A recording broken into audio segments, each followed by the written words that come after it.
Thanks very much. I'd like to also acknowledge the traditional owners of the land, and in doing so, it's a salient reminder that the rest of us here in this country are in fact all boat people.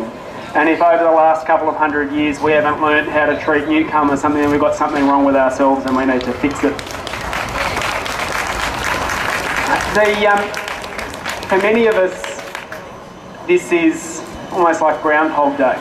There would have been many of you here today who would have campaigned against the John Howard era policies that saw many people locked up, taken into the middle of the desert, taken to islands offshore, put out of sight and out of mind until, as we know, many of them attempted to, and some ultimately did, take their own lives.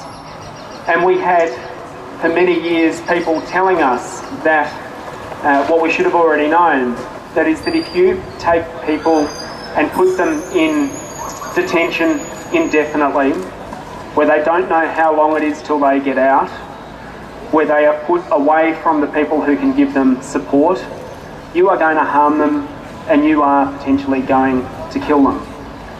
Now, many of us, including the Labor Party, heard that message, and when we had a change of government, we had a change of policy, and the Greens were there at the forefront upholding this change of policy because we had managed to have the Parliament reflect what the majority of Australians wanted, and that is treating people fairly and decently and humanely, which is what you would expect from an advanced first world country like ours. And then, of course, that didn't stop the drumbeat from the Conservative side of politics that wants to take every opportunity it can to demonise some of the most vulnerable people in the world. And then after that, we saw the tragedy of people dying as they were attempting to seek a better life, and their boats were sinking at sea. And I think everyone here, just like everyone around the country, had their hearts broken as they saw some of the world's most vulnerable people denied a safe passage to Australia and tragically drown and sometimes watch their family and their children die before their eyes. And many of us at that point thought, well, this is something that we need to address. But the problem is, you don't fix one evil by replacing it with another evil. And what we saw in the weeks after the tragedies at Christmas Island and elsewhere was not a return to a compassionate debate. It wasn't a national discussion about how we deal with this global issue. It was fear. It was a moral panic. And instead of the Labor government taking us back to Malcolm Fraser, they took us back to John Howard.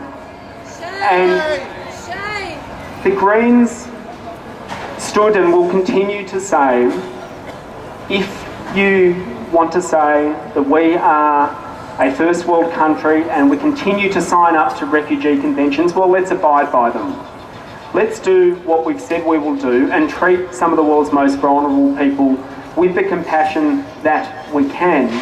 And instead what we have is Labor engaging in a race to the bottom and trying to out-tough Tony Abbott. Well, I've got news for you, Labor, that's a battle you'll never win. And Labor needs to stop trying to work with Tony Abbott and come up with a tough solution for refugees and instead work with the Greens and come up with a fair solution for all of us. Because the problem that we've got is not just that it's morally wrong to take people who are coming here seeking a better life and lock them up, but if your objective is to stop people dying at sea, well, it won't work. One of the biggest tragedies that we've seen at sea here has been 353 people who died when the Civ-X sank. That was at the height of mandatory detention and offshore processing, because the simple reality is that unless we make our country as bad as the Taliban, or as bad as a war-torn country, or as bad as persecution and torture, which we are never going to do, then we are always going to be a better option for people who are seeking a life where they can live in peace and freedom. I moved an amendment in Parliament twice recently to limit the amount of time that someone will spend in an offshore detention centre to 12 months. Labor and the Coalition joined together to vote it down.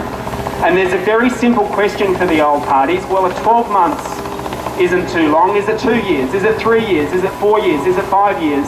Or is it the case that someone who has come here seeking protection is now potentially going to spend their lives in prison awaiting fair treatment from a country that calls itself just? Well, that is just shameful. We should not have a situation where under a Labor government you cannot put a time limit on how long someone spends in detention, because unless you do that, you are as good as implementing John Howard's policies, and that's not what the people of Australia want.